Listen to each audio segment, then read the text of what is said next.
안녕하세요. 오늘 저희가 함께 좀 깊게 파고들 자료들은요. 레이커즈 와일의 특이점이 온다. 뭐 이런 책 내용도 좀 있고요.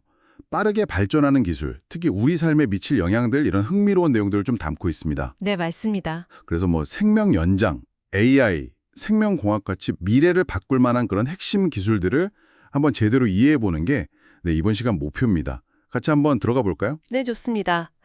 오늘 자료들을 보면 생명공학이나 AI, 또 나노기술 같은 여러 분야에서 이 변화 속도가 점점 빨라지잖아요. 네, 그렇죠. 이게 어쩌면 우리 사회를 정말 근본적으로 바꿀 수도 있겠다. 그런 가능성을 좀 보여주는 것 같아요. 기술이 어디까지 왔고 또 어디로 갈지 한번 같이 짚어보시죠. 좋습니다. 첫 주제는 역시 많은 분들이 관심 가지실 만한 건강 수명 연장인데요. 2003년에 인간 게놈 프로젝트 완성되고 나서 유전체 분석 비용이 정말 수직낙하했죠? 네, 맞아요. 그 비용 감소가 정말 결정적이었어요. 그게 정말 새로운 가능성의 문을 확 열어준 것 같아요. 특히 요즘 보면 인공지능, AI가 신약 개발 방식을 바꾸고 있다는 점 이게 진짜 흥미롭더라고요. 단순히 그냥 속도만 빨라지는 게 아니라면서요. 네, 정확합니다. 핵심은 뭐냐면요. AI가 기존 방식, 그러니까 사람이 일일이 해보던 그런 시행착오 방식으로는 도저히 불가능했던 조합들 있잖아요. 잠재적인 신약 후보 물질들의 그 방대한 경우의 수를 AI가 탐색할 수 있게 된 거죠. 그 복잡한 걸 다 계산해내는군요. 그렇죠. 덕분에 이 신약 개발이라는 게 예전에는 약간 예측 불가능한 영역이었다면 점점 더 예측 가능한 과학의 영역으로 들어오고 있다. 이렇게 볼 수 있습니다. 컴퓨터 시뮬레이션으로 하는 그 인실리코 임상시험, 이게 또 대표적인 예고요. 그렇군요. AI가 그 복잡성 자체를 다루는 능력이 뛰어나다는 거네요. 그럼 좀 구체적인 치료법 같은 건 어떤 게 있을까요? 예를 들면 그 카티 요법이라고 들어보셨을 텐데요. 네, 들어왔어요. 면역세포 관련 기술이죠. 맞습니다. 환자 본인의 면역세포를 유전적으로 살짝 바꿔서 암세포를 더 잘 찾아내서 공격하게 만드는 기술이거든요. 그리고 또 유도만능 줄기세포, iPSC라고 부르는 기술도 있어요. iPSC요. 네.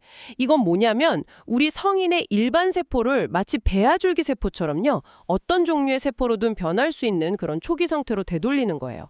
그래서 이걸로 손상된 조직, 예를 들어 심장 근육 같은 걸 재생하는 데 쓸 수 있지 않을까. 그런 잠재력이 아주 크죠. 와, 이런 기술들이 하나둘씩 쌓이면 그 자료에도 있던데 2030년쯤 되면 수명 탈출 속도에 도달할 수도 있다. 이런 전망도 있더라고요. 네, 그런 예측이 있죠. 매년 기대 수명이 1년 이상씩 막 늘어나는 시점이라니? 정말 놀랍긴 한데. 근데 또 한편으로는 노화라는 게 워낙 복잡하니까 과연 그렇게 빨리 정복될까 싶기도 하고요. 물론 뭐 해결해야 할 과제는 아직 많습니다. 당연하죠. 하지만 이런 발전 속도를 보면 좀 더 먼 미래 기술, 예를 들어 우리 몸속에서 활동할 의료용 나노봇 같은 거 있잖아요. 영화에 나오던 그런 거요? 네, 병원균을 막 추적해서 파괴하거나 필요한 곳에 딱 약물을 전달하는 그런 상상 속의 기술이 어쩌면 정말 현실이 될 수도 있겠다. 그런 가능성까지 보여주는 거죠. 듣고 보니 이런 혁신이 꼭 생명공학 분야에만 있는 건 아니겠네요? 맞습니다. 이 만드는 방식 자체의 혁신은 다른 분야에서도 막 일어나고 있거든요. 예를 들어서 건축 분야를 보면 3D 프린팅 기술이요. 집 짓는 거요? 네. 이걸로 건물을 훨씬 빠르고 또 저렴하게, 그리고 예전에는 상상하기 좀 어려웠던 그런 형태로도 지을 수 있게 되는 거죠. 재료를 굳이 멀리서 가져올 필요 없이 현장에서 바로 뽑아 쓸 수도 있고요. 결국 보면 이 모든 혁신의 밑바탕에는 그 정보기술, IT의 발전이 있는 것 같아요. 그렇죠? 네, 그게 핵심 동력입니다. 컴퓨팅 성능이나 데이터 처리 능력이 정말 기하급수적으로 늘어나면서 그 왜 연못의 수련잎이 매일 2배씩 늘어나다가 마지막 며칠 만에 연못 전체를 확 덮어버리는 것처럼 영향력이 폭발적으로 커지는 느낌이에요. 정확한 비유입니다. 정보기술이 정말 핵심 동력이에요.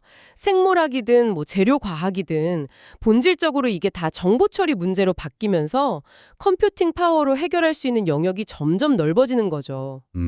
하지만 이런 빠른 변화에는 반드시 좀 생각해봐야 할 점들이 따라옵니다.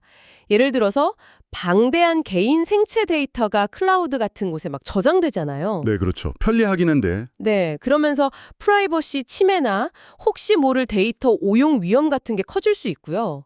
또 이런 비싼 첨단 기술의 혜택에 과연 모든 사람에게 공평하게 돌아갈 수 있을까? 이런 문제도 우리가 정말 심각하게 고민해봐야 할 점입니다. 듣고 보니 그러네요. 그 발전 속도 자체가 주는 어떤 경외감 같은 것도 큰 것 같아요. 불과 한 30년 전, 그때 그 벽돌폰 생각하면 지금 스마트폰은 진짜 상상도 못했잖아요. 맞아요, 맞아요. 앞으로 다가올 변화는 뭐 훨씬 더 예측하기 어렵겠죠. 자, 그럼 이 모든 이야기들이 지금 듣고 계신 청취자분께는 과연 어떤 의미일까요? 우리는 분명 더 길고 건강하게 살고 또 AI의 도움으로 예전에 상상도 못했던 문제들을 해결할 수 있는 그런 잠재력을 가진 시대에 살고 있는 것 같습니다. 하지만 동시에 이런 강력한 기술에 대한 접근성, 또 통제권은 과연 누구에게 주어질 것인가?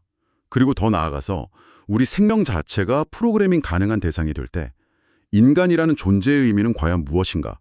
이런 아주 근본적인 질문들에 우리가 직면하게 되는 거죠. 네, 맞아요. 단순히 기술적인 차원을 넘어서는 아주 깊은 성찰이 필요한 시점이라고 생각합니다. 마지막으로 청취자분들께 한번 이런 질문을 던져보고 싶습니다. 만약 우리에게 생명을 극적으로 연장하고 또 지능을 비약적으로 향상시킬 능력이 생긴다면 과연 우리는 그래야만 할까요?